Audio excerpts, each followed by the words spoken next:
Yeah, I think we're here for the actual main event right now, right? Which will be the sermon. So yeah, I do have a word for you. First Samuel 17, verse 31 through 39 read, when news of David valiant words reached the king, Saul sent for young David. So David said to Saul in verse 32, Don't let don't let anyone be frightened because of that man. I am your servant, and I will go and fight with him. King Saul responded, Don't be ridiculous. So you can't fight the Philistine. So you're only a youth, and he has been a warrior since his childhood. So you lack age and experience.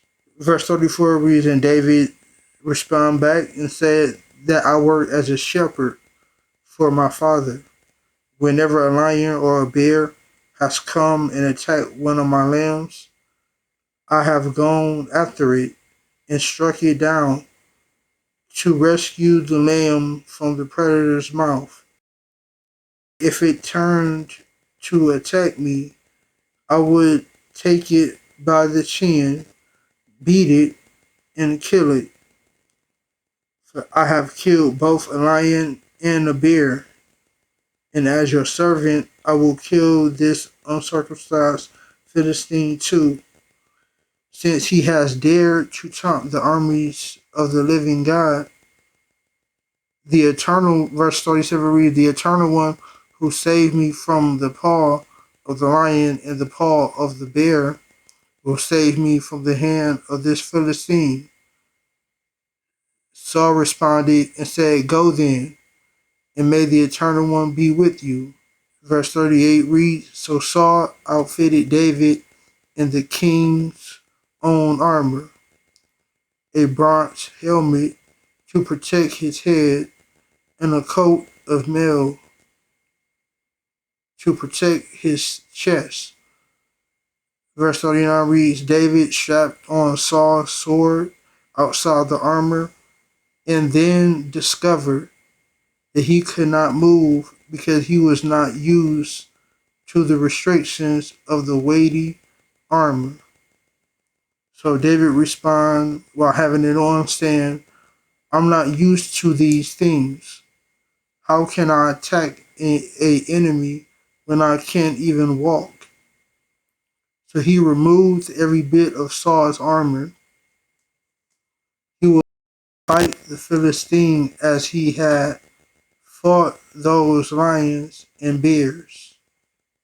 So here we see David is a warrior, and so David was responding to the Lord by coming to come report to King Saul, and so as he's coming to report to his king, his leader, um, he was basically what wanted to do the Lord's work by fighting for his army right along with King Saul, and so here King Saul as a leader, what he did was he did the thing that he was made to do as a leader, and that's to see what it is that his servant needed and provided those things which he assumed that he needed. So as he go out and he give David this armor, and David puts on the armor, and then that's when David, even though that he may have accepted it from his leader or he may liked it, the armor and everything, but the one thing that was unsure here is the fact that he just didn't know how to fight with it, and so there, and so with him putting on this new armor, this is something that he was, I want to say, unfamiliar with. And so that is what the scripture, that's what the sermon is, unfamiliarity. And so some of us may like the upgrade, or we may want a new thing, and we're not failing to understand that getting a new thing is going to, I want to say, cost us, which might have to relearn some things. And so the way how David was used to fighting, it was with a slingshot and some rocks. And so that's how he knew how to fight. And he also said he fought with his bare hands. But now he's going from that into expecting to fight with armor and with a shield on his head and a armor. Well, I want to say armor on his chest and a sword inside of his hands. And so now I want to read to you what the word unfamiliarity means. And there's two definitions here. And it says unfamiliarity is the quality of not being known or recognized. The second definition is unfamiliarity is lack of knowledge or experience of something. And so here, yeah, I think the second one falls in line with David here. And so it was the lack of knowledge and the experience him fighting with this new gear. And so as he put it on, he said that he can't fight with it. It's because this is something that he's unfamiliar with. And so some of us may have to understand that getting something new may be exciting, right? But we have to know how to use it. Yeah, so you may want a house, right? But you've been so familiar with you moving from apartment to apartment, and you're so used to already having some of your utilities already paid for, like water and electricity and so forth, and maybe the trash. Maybe you get that is probably included in that. So you may have a gated community where you have where security, so you don't have to worry about that part too much. But you're going from going inside of an apartment to moving into a home, and so a home may give you more freedom, right? And so no, you don't have to deal with neighbors or any of that thing, but you need to understand when you move from an apartment to a home, you got to know about that. Even though you may be paying rent on the home, and you still have to pay for your own water, your own electricity, and so many other factors that goes into a home. And not only that, if I'm not mistaken, I think you need to get a rental insurance. I'm not sure if that's for both. I think the apartment and the home need both rental insurance. But I know for a home, I don't know if it's when you buy a home that you're gonna. Yeah, I know. I think if you buy a home, then you're gonna be looking at paying, almost say, property taxes. So this here is a keyboard that actually plays sound, and so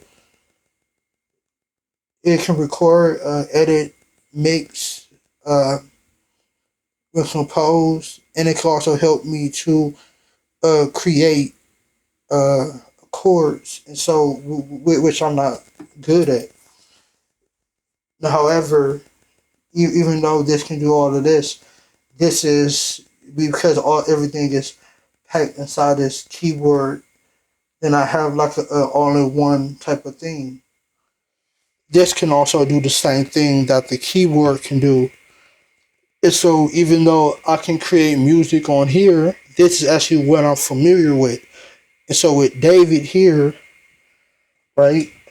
Young David was familiar with the slingshot, and so this is, my slingshot, where I know how to create music. I can make sounds. I can do basically everything that the keyboard can do on here. Now, I'm not saying that one is better than the other,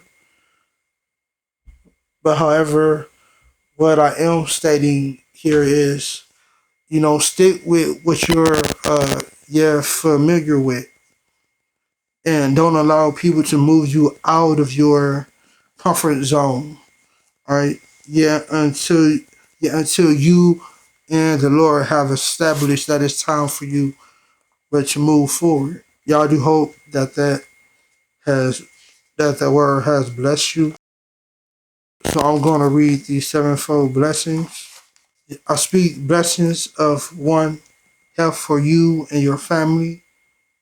Number two, I speak blessings of deliverance from any habits you have in your life. Number three, I speak blessings of peace to your mind from anybody or anything that may be disturbing you. Number four, I speak blessings of salvation to any friends or loved ones. Number five, I speak blessings of comfort to any person that is hurting, that is lonely, that is bereaving, or that is confused. Number six, I speak blessings of finances, of debt cancellation, of prosperity, uh, economic empowerment to all of God's people according to his riches and glory.